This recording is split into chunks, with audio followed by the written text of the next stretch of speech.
Hello, and welcome back to Take It or Leave It Commentaries. Today, we're going to be looking at the second episode of the TV series Dallas.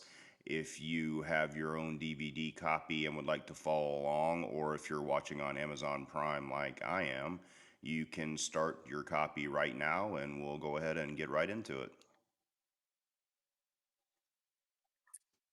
This episode was called Lessons, by the way.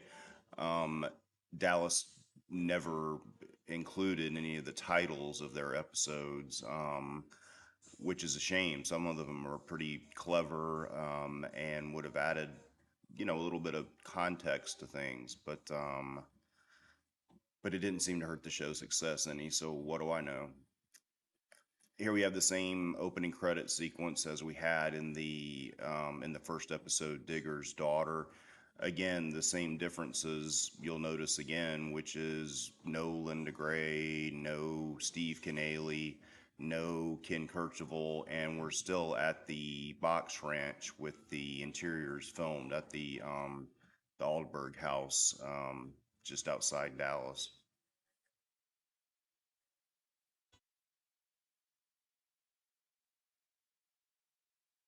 This episode is kind of unique for several reasons. For one thing, the snow, as you'll see here in the opening shot, snow is all over the ground, and there's even some interesting behind the scenes information about that, which I'll share here in a second. There's the snow, of course, and the box ranch looks actually really pretty in the snow. It's a shame we never got to see the South Fork that we're used to in the snow. But what happened was it was snowing as they began to film the mini series, and as they continued, it warmed up just enough to melt the snow. So they had to have fake snow trucked in for everything to kind of match up. If they ever considered going back and filming in winter, that may have taught them an early lesson that maybe that wasn't the best idea. But in any event, everything looks great in the snow.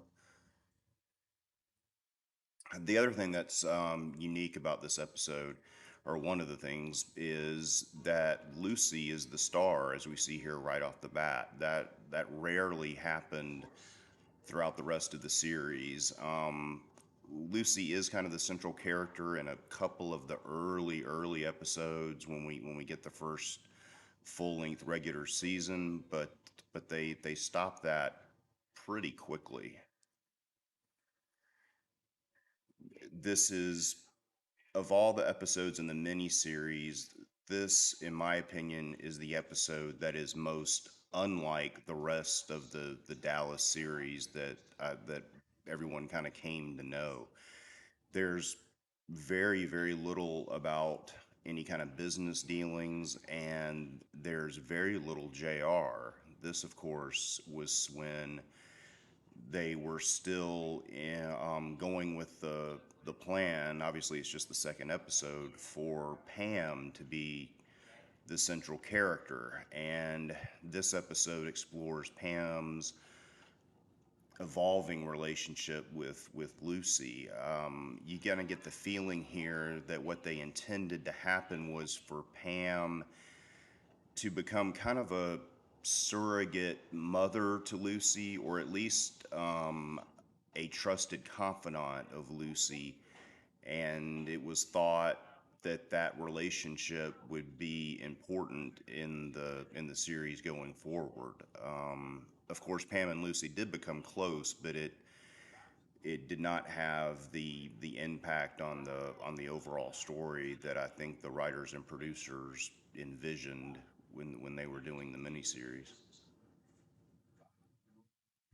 This is unusual here. Ray and Bobby are not outright enemies, but you certainly get the impression that they're not the best of friends. And at this point, they're still kind of rivals, even though Bobby has now married Pam.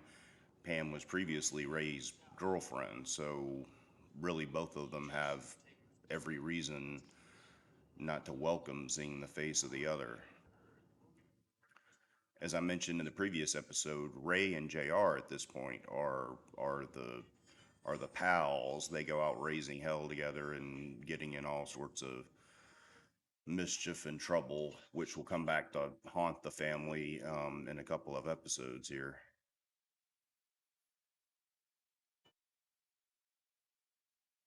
There were some times in the series where Bobby and Ray butted heads. Most significantly, I think later in the series when Bobby discovers that Jenna is living at Ray's house, and I think that would have been interesting, especially at that point in the series when they were frankly running out of ideas for some of the characters, and to suddenly have Bobby and Ray with kind of a rivalry would have given them both something new and interesting to do. And you couple that with the fact that Victoria Principal was about to leave the series, um, with her gone, and then Jenna living with Ray, and Jenna also having Bobby's child, who would also be living with Ray. That could have set up some interesting possibilities, but they quickly had Bobby and Ray reconcile, and that was the end of that. Here we are at the Alberg house.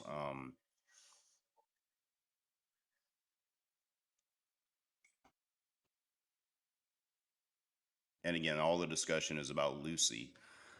I can't remember how many times that happened in the series, but it was not often.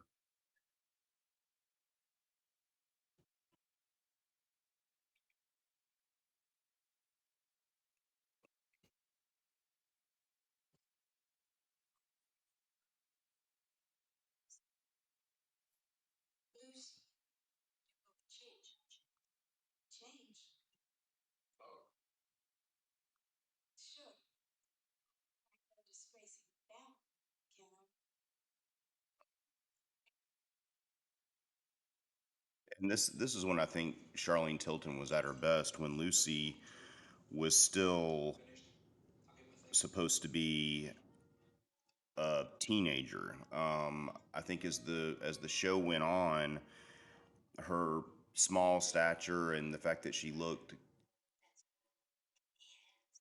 as young as she did prevented the character from growing.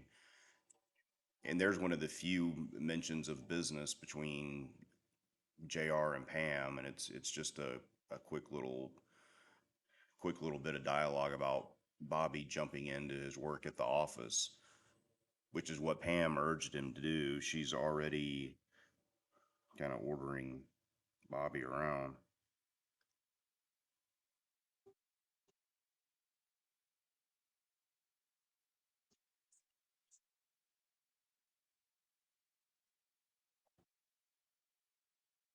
And that's one of Sue Ellen's very few lines of dialogue in this episode. I'm not sure if that's the last time we actually see her here or not. It might be.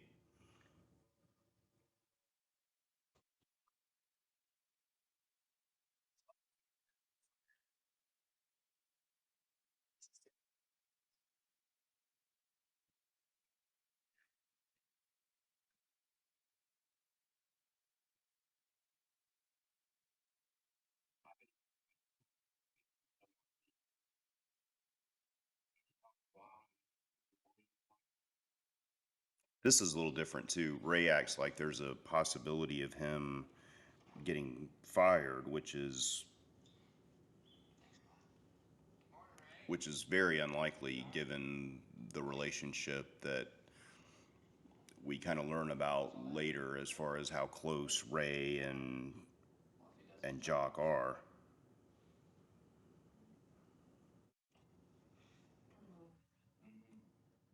And there, Bobby kind of threatens Ray right in front of him. Although I don't really blame Bobby. Well, there's Sue Ellen again. Maybe this scene is the last we see of her. I don't know. We'll find out. But not sure who came up with the idea that it was a good move to have JR and Bobby ride into the car together. But I guess the idea behind that is that Bobby, they only have Bobby's car, and since Pam's going into Dallas, she'll need it.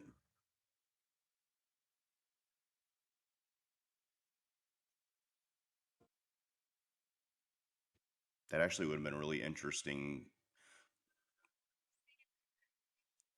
scene for the show to see some of what JR and Bobby would talk about on the long drive into town.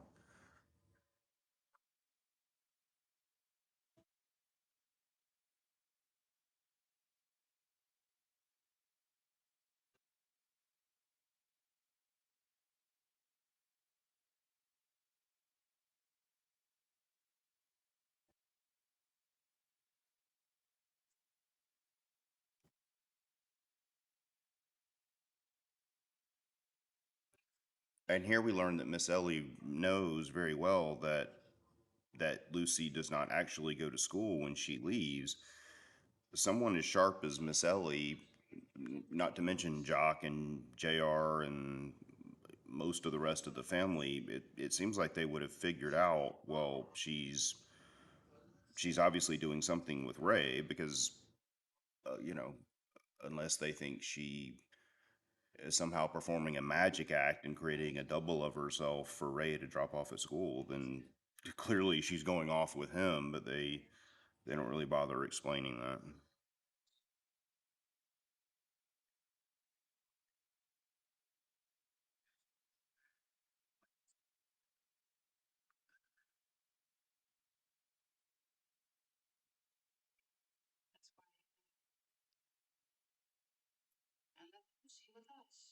And there we get some more info about Gary. He's mentioned briefly in the first episode. Um,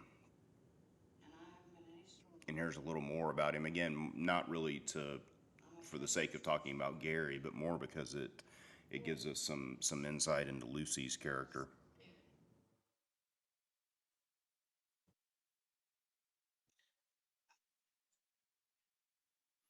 By the way, it's the Aldridge House. I kept saying Allberg. I don't know why I had that in my head. It's the Aldridge House in Dallas where these interiors were filmed, and I think it's just outside Dallas.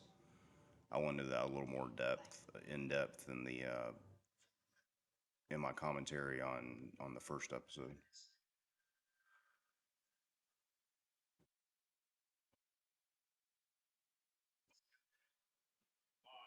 There's a new, in case you missed that little bit of dialogue, there's a new disco opening up in Dallas called Sky Blue. I just I can't imagine that.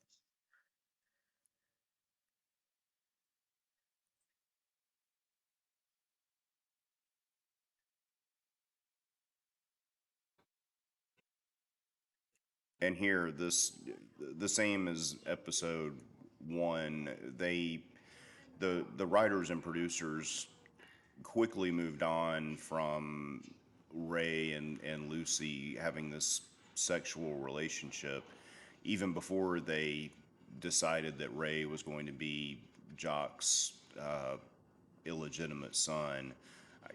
You get the impression here that Lucy's supposed to be about 15, which I guess is why she doesn't, one of the reasons she doesn't have her own car and isn't supposedly driving herself to school. Ray appears to be at least 30, if not a little older. I don't remember exactly how old Steve Canale himself was here, but and here we go. Sue Helen with her station wagon, a red station wagon. You didn't see many of those.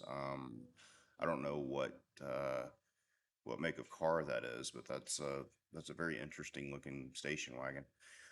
But but obviously a 15-year-old girl having a sexual relationship with someone in their 30s is not something I think you'd see on primetime television these days.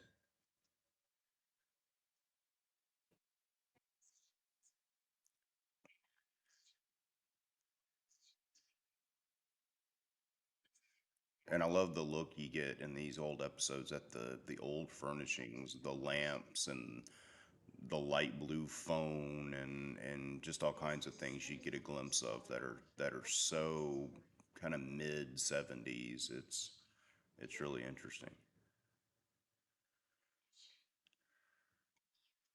I think I mentioned earlier, or maybe I forgot, but I apologize for my voice being um, a little more I don't know, base, I guess, than usual. I'm struggling with a little bit of a summer cold here, so just have to kind of bear with me a little bit.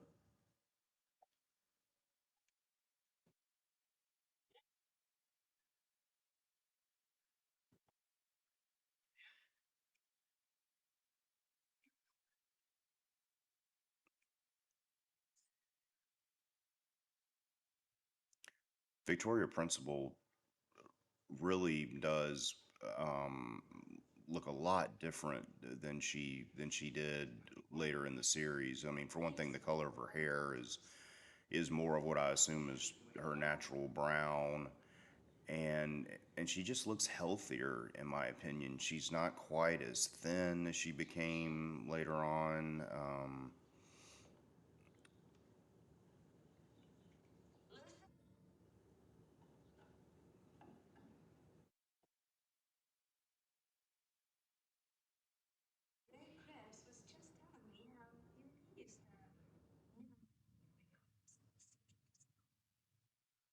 And she's one of those people too, Victoria Principal. I think when she has such big eyes. When she gets thin, it makes her look, I think, even thinner because her eyes do take up a good portion of her face, and that shouldn't be a bad thing. It's just that she looks better with an extra 10 or 20 pounds on her. That's all, of course, just my opinion. So.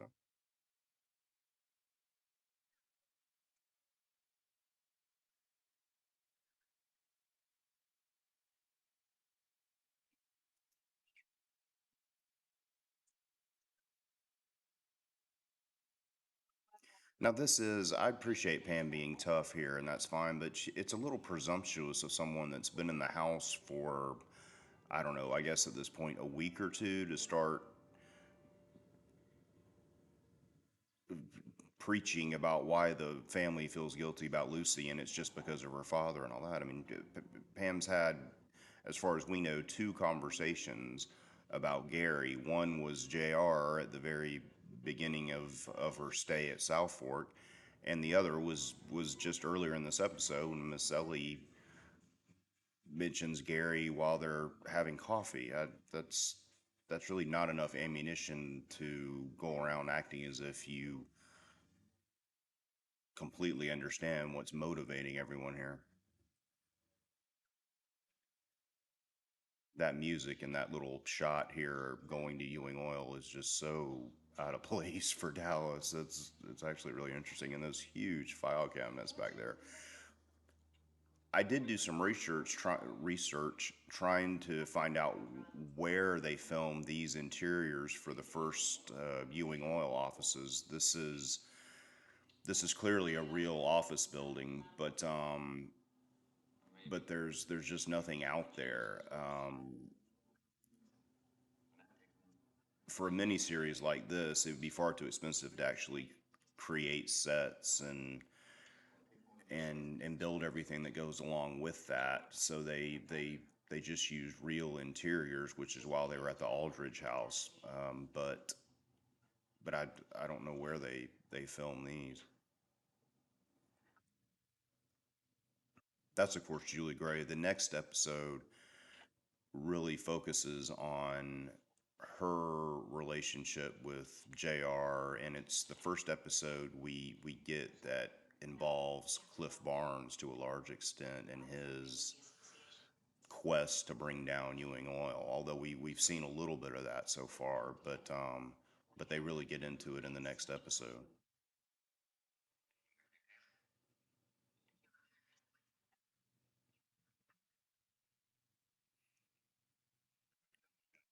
They'll mention this in that episode as well, in the third episode, that JR and Julie have a long-standing relationship. I'm not sure how much they get into it, but the backstory is kind of that Julie was originally JR's girlfriend before he met Sue Ellen, and they've been close ever since.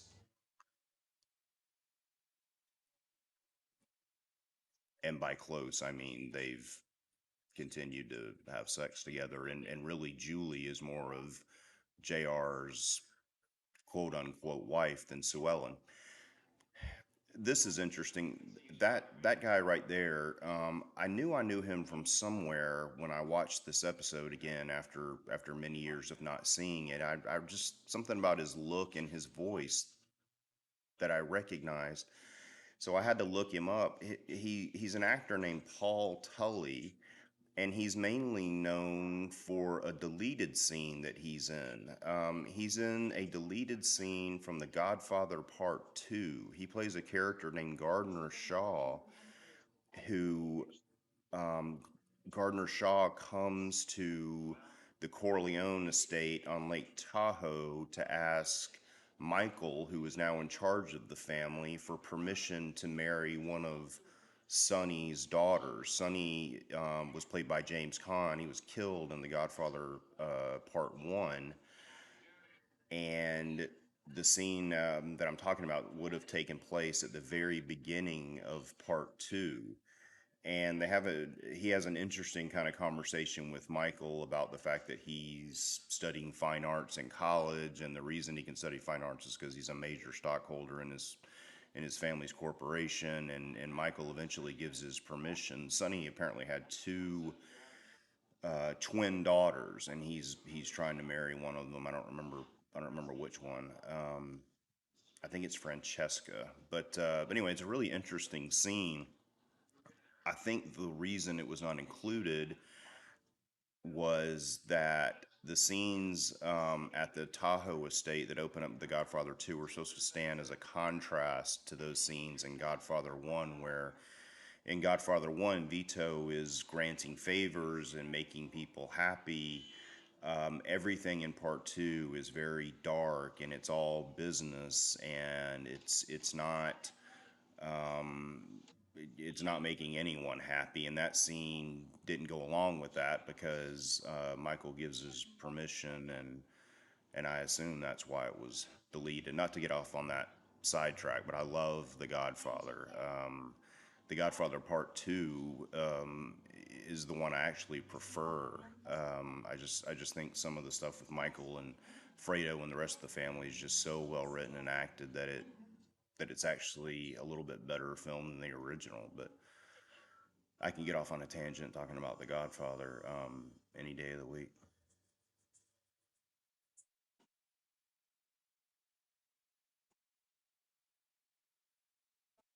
No, there's the.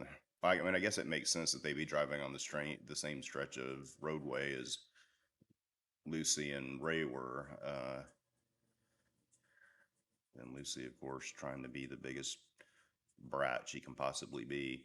And like I said, I don't have anything against Charlene Tilton. I think when they cast her as young Lucy, they did a great job, and she does a great job with these scenes. It's just she was not able to grow into the character. I think as another actress maybe could have, and in the long run, that hurt the show by not really having any interesting younger characters. They tried to remedy that a little later, much later actually, but it was too late. I mean, they brought in James, who was JR's long lost illegitimate son, and then Michelle, and I guess you could even talk about Jamie Ewing.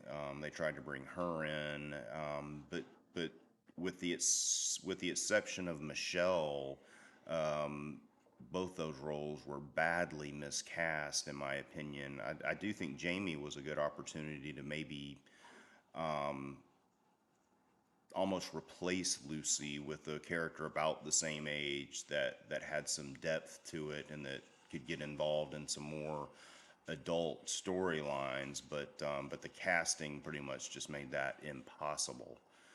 Um, and then JR having an illegitimate son, I think, was actually a good idea. It just happened several seasons too late. I think it would have been plausible for JR to have had a child with Julie Gray, as a matter of fact, and he would just not have known about it. Julie Gray could have gone off for 3 or 4 months, had the child, left the child with her parents, or maybe even given it up for adoption, and then could have come back, and JR wouldn't have known anything about it. It's that certainly makes more sense than the scenario they set up with JR having fallen in love years ago with this European sophisticated lady that he would have absolutely nothing in common with, and that whole thing was just a mess.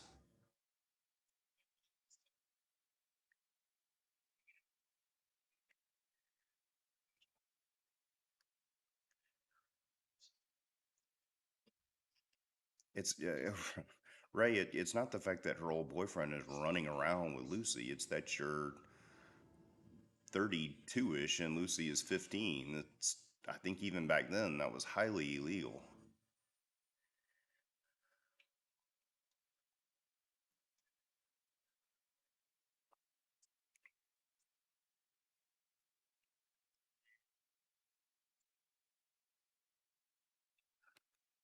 That lamp behind Bobby is really something, in that picture on the wall, the boats and all that 1970s green, man. I've noticed too in these kind of establishing shots, they like to show the box ranch from the side angle like that. They occasionally, they occasionally did that with Duncan Acres, uh, which was the real name of what most people think of as South Fork. They did that with Duncan Acres later, but they like to show it mainly from the front, just because it looked impressive from the front, and so does the box ranch. If that was just a time issue, or did it because they didn't want to spend the money or the time to get some shots from the front, or what? Or maybe that was part of the snow problem. When they had to truck in the snow, they only got enough snow to maybe cover up the ground on the at the side entrance. So during these episodes where it was supposedly the ground was supposedly covered with snow, they couldn't show it from the front. I don't know. It's just kind of an odd choice.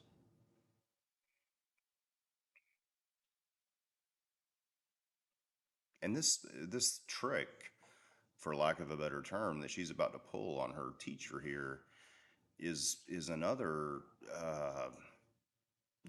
really unusual, bizarre, and creepy kind of thing to do. I realize things were different in 1978 than they are today, but I mean, the very accusation of something like this would destroy this guy's life. Um, and it's all to get out of a little extra schoolwork. I mean, man, false accusation like that was also illegal. Um, but I guess like most Ewings, Lucy is not concerned about the legality of her actions.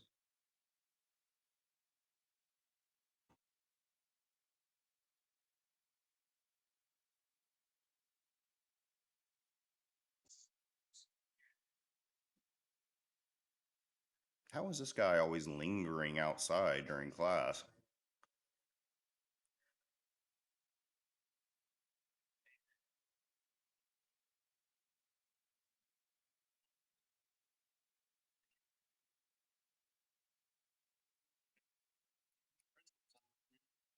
Oh, I thought Mr. Miller was the principal. Excuse me. I guess he's just a helpful teacher. But I think it's funny that Mr. Miller is in the principal's office, like one of the teachers.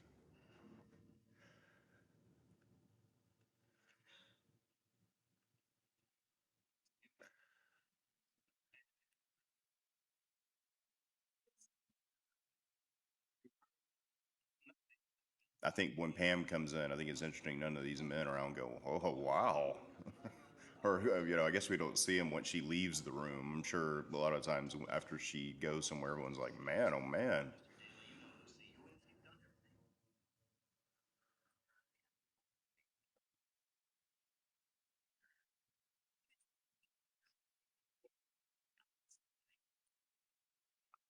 And you can see there how much more round Victoria Principal's face is, and it's she just looks so much healthier, and she's more striking like that. It's too bad she became obsessed with being so thin later. Even her hair looks healthier.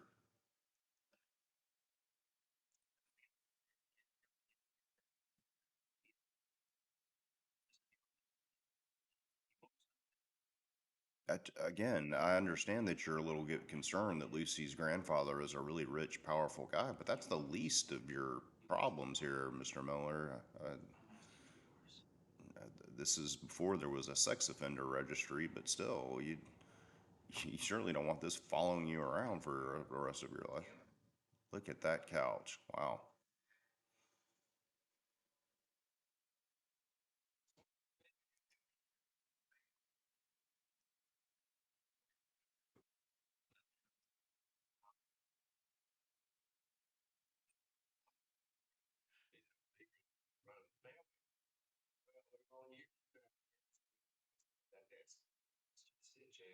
This may be the last scene in this episode with JR. He just as we talked about in the previous commentary, he was not intended to become the leading figure on the show. It's just that the writers and producers quickly realized that all of JR's schemes and mass manipulations were kind of what made the show go, and everyone was always reacting and talking about what JR was doing. So um, it's it's a it's a big change going from that to watching these early episodes where he's kind of merely a supporting player. And the episode following this one, Spies in the House, episode 3, kind of does for JR what this episode does for Lucy. And even that's telling that they put the episode that explores Lucy's character, um, they put that in second, and JR came. It wasn't until the third episode they decided to explore JR's character a little bit more, and his relationship with Sue Ellen and Julie Gray, and his business dealings and all of that. Obviously, today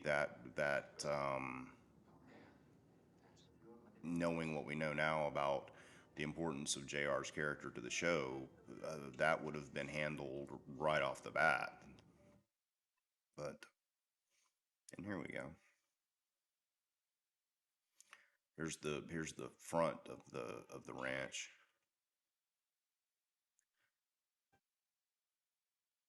and that see I assume that's real snow. There's too much of it to be snow that was trucked in. Although you don't really see any in those shots of Lucy looking up. There's none in the trees or anything, but in the background you see there's a lot of it, and the driveway looks a little bit icy or slushy. So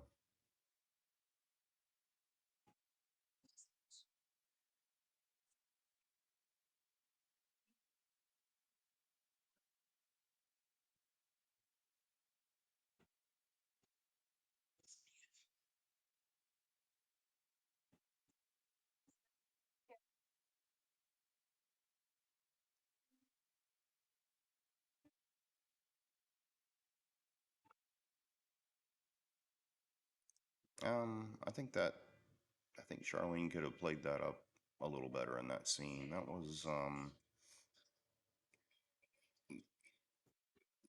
that little scene of her and Pam right there could have had some juice to it, but it came across as a bit lame. No, here's the whole family again. I keep jumping ahead, thinking we're later on in the episode than we actually are. But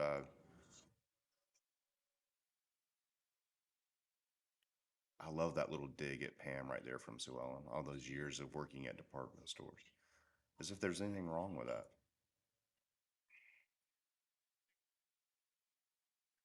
Francisco, never saw him again. Obviously, later on, it would be Raul and Teresa taking care of that. I remember reading a quote from Barbara Bel Geddes that mentioned how no one seemed to notice that Raul was only working for the family early in the season, and then later on it was always Teresa and some other people. That's because the actor that played Raul was there when they were filming in Texas. Um,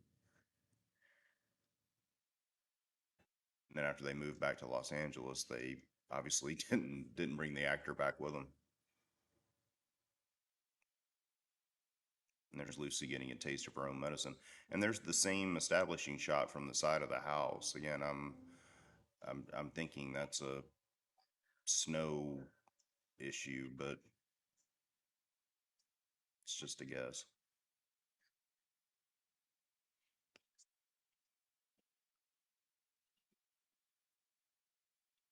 Casuela is such a pretentious pain in the neck here.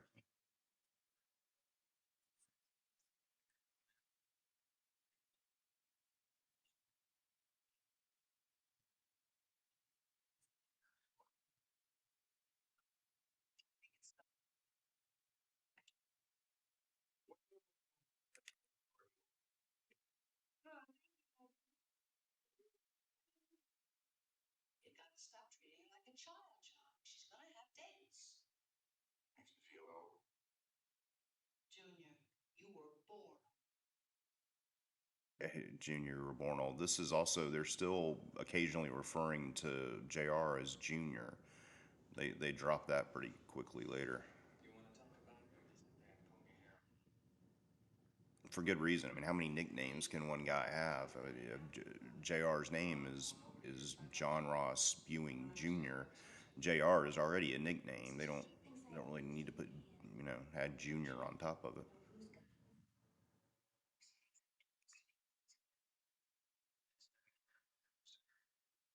They do a good job here filming in the Aldridge house because it's not obvious it's a real home.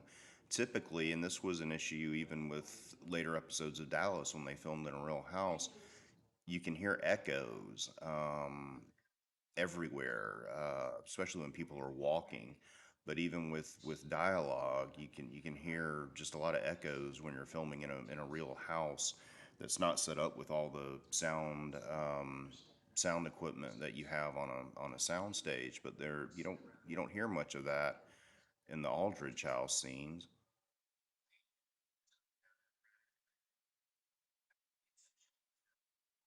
There are tricks to get around that, or at least to minimize it. You can use pillows and obviously bring in some sound equipment, but it you typically doesn't work all that well. So I don't know how they're pulling that off, or if they just got lucky that the house sounds better than most real homes when you're filming inside.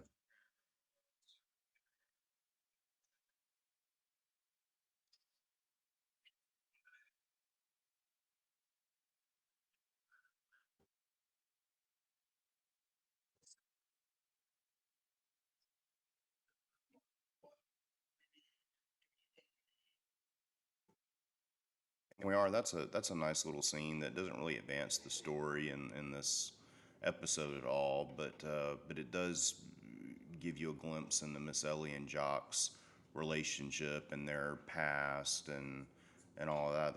That's a nice kind of character driven moment. You rarely see that in television these days, unless it's or at least not on network television. I mean, you do get those sorts of things in series on Netflix and like Better Call Saul and some others, but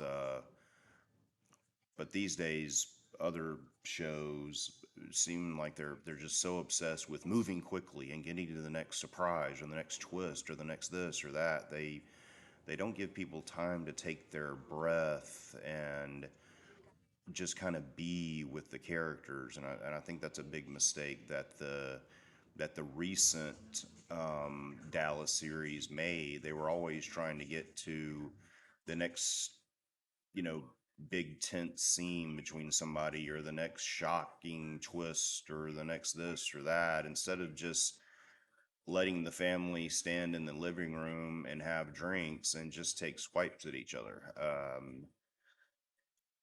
That, that's what at least the fans of Dallas want to see, and they did not have much of that at all. Now, part of that was because they didn't have the sets that they had for Dallas in its kind of glory years, because they just didn't have that kind of budget for those things. But they actually did film inside the real South Fork Ranch for a couple of scenes during the series, but they were not going to build all the sets that they had for the original series, so there was no big living room to hang around in or to have dinner in, and they couldn't do it at the real South Fork because it's just too small. Um, but I think that was a big letdown for fans of the original series. This disco is hilarious. And Ray getting down in whatever that get up he's wearing is supposed to be, the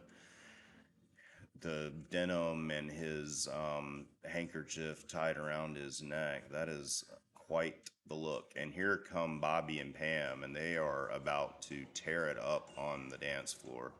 If you have not seen these scenes, it is worth the price of admission right here.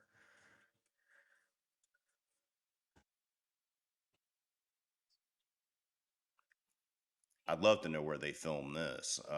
The place itself is probably long gone, but as you can see, it doesn't look as if it's really a club. It looks more just like a sizzler or something that they made up to look like this. I mean, it's got brick on the wall, which is not exactly what you'd expect from a disco. But it looks like they're in some kind of family restaurant, and they just set this other stuff up on top of it.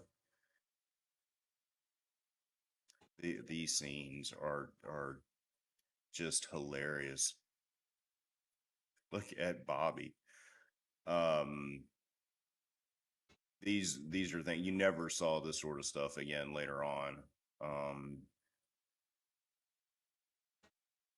so these are one of a kind, and that turtleneck is really extreme on Pam. It makes her look like she should be carrying a thing of water on her head out in the jungle somewhere. I don't mean that in an offensive way. It just makes her neck look really long.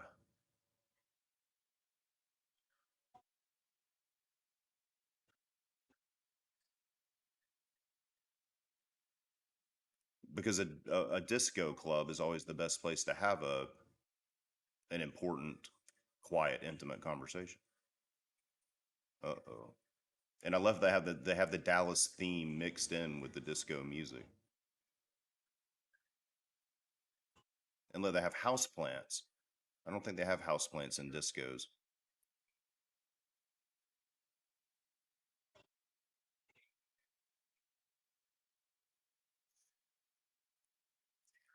One of the guys that grabs Ray out there says, "Easy, cowboy." There, I mean, I guess you would know Ray's a cowboy from that, but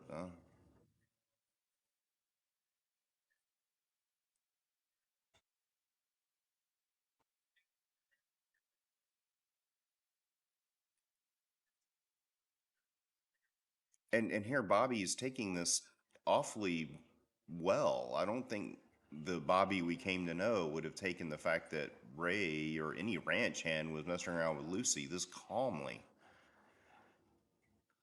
And according to Ray, it's not really even about Lucy. It's about Ray's prior relationship with Pam. Um, this whole Ray and Lucy thing. There was no good way to handle this in retrospect. Which is why they just kind of said, "Guys, never mind about all that. Let's just move on and pretend that never happened."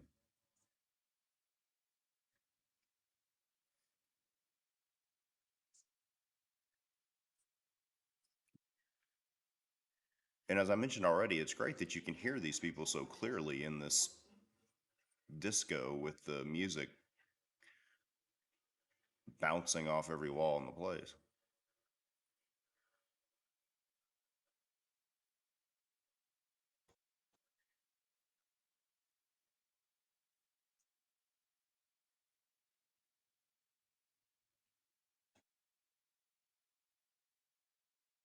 That's Pam's fiery look, I guess.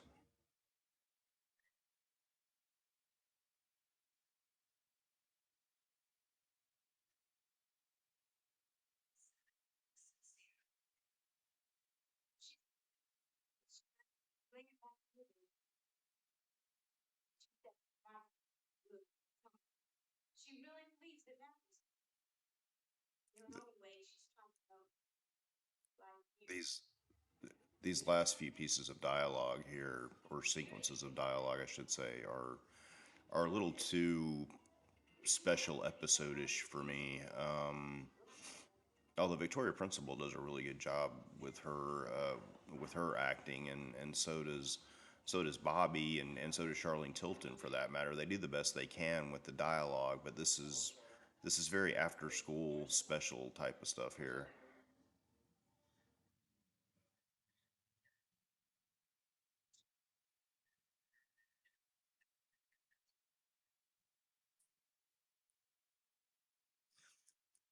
The character of Bobby doesn't get much focus in this miniseries either. He's basically just presented as a nice guy who married Pam. That's really about it. He does get to stand out a little bit in the last episode of the miniseries, where we have the first Ewing barbecue, or at least the first one we see. Um, it explores a little bit more of what he's all about, but he's basically just presented as the nice brother and Pam's husband, and that's really where it ends.